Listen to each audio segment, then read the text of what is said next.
Hello, my fellow YouTubers. This is your boy, your man, your YouTuber, Jack McCarthy.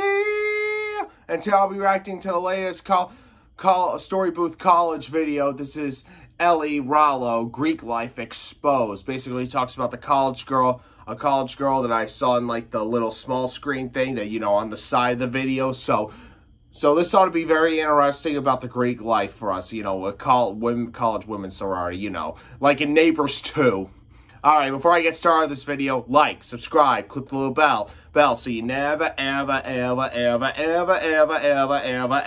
miss out any updates or the videos such as this. Make sure you check out Story Booth College and videos like this. You can find the link to this video I'm reacting to and the channel down in the description below. Oh, and don't forget to check out my other previous reaction videos to stuff like Justin Bone and Mr. Nightmare. Alright, without further ado, let the reaction to Greek Life Exposed begin. When I first committed to the University of Michigan, I was not sure if I wanted to rush a sorority, but upon getting there and being really anxious socially, I decided to try it. So I went through the rush process, and I do remember feeling like pressure to not be who I was, to make myself seem cooler or more sophisticated or interesting, and I ended up getting a bid from Sigma Kappa. At Michigan, there's a ranking system for sororities, the best ones to the worst ones. It's very arbitrary, and you can tell it's based on very superficial things. So I ended up bidding a quote-unquote good sorority. For once, it felt like I was wanted by the cool girls, and I, drank the Kool-Aid. And I remember pretty early on, there was a party, and a girl messaged in the group saying, be careful at that frat that we're going to. My roommate got drugged last week. And one of the older girls responded and said, you guys can't be spreading that around because we'll never be invited there again. So I instantly felt like the whole point was like, we wanted to be liked by the cool guys, and the cooler that we could be, the better it was for our reputation, even if that meant our sisters being drugged.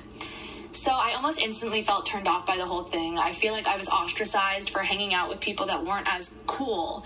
And I kind of got comments like, the reason we're tier 1B and not better, not cooler, not hotter is because you affiliate yourself with uncool people. So I instantly pretty much thought it was bullshit, but I had signed to live in the house, so I couldn't really drop out. So I did my sophomore year, and when you're a sophomore, you have to rush the incoming girls. Our first few meetings was us sitting in the basement looking through PowerPoint pictures of girls that would be coming into the house that we wanted. And all of these girls seemed to be very similar type, very beautiful, very cool, thin, came from money. And then the way the rush process works is that you have like 5-minute conversations with someone and you have to make a decision on them. We were making snap judgments on these people based on their looks, their class, their race, their size, and not anything that had to do with sisterhood. And so I started skipping rush meetings, but they fined you $100 per party, and there could be like 10 parties a day, and so I couldn't get fined. So I kind of tried to like disrupt the system by like messing up the rankings and sort of getting really hot-headed about it all.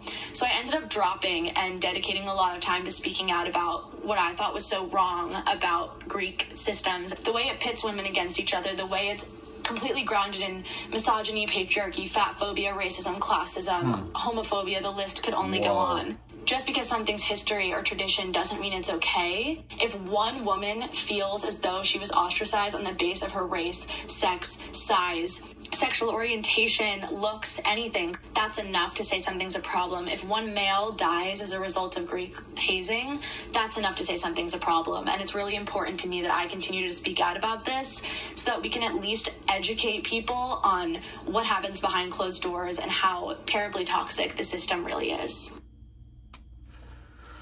Now that was surely a way to speak out. Speaking out about what the real life of joining sororities and frat houses are. But really, I think her story was very touching to a lot of people, and it's right to expose the truth about what really goes on and what the dark secrets are, and she did the right thing. I really think she did the right thing to do that. So shout out to ELI, RALLO for exposing the Greek life of what stuff goes on in some sororities like that.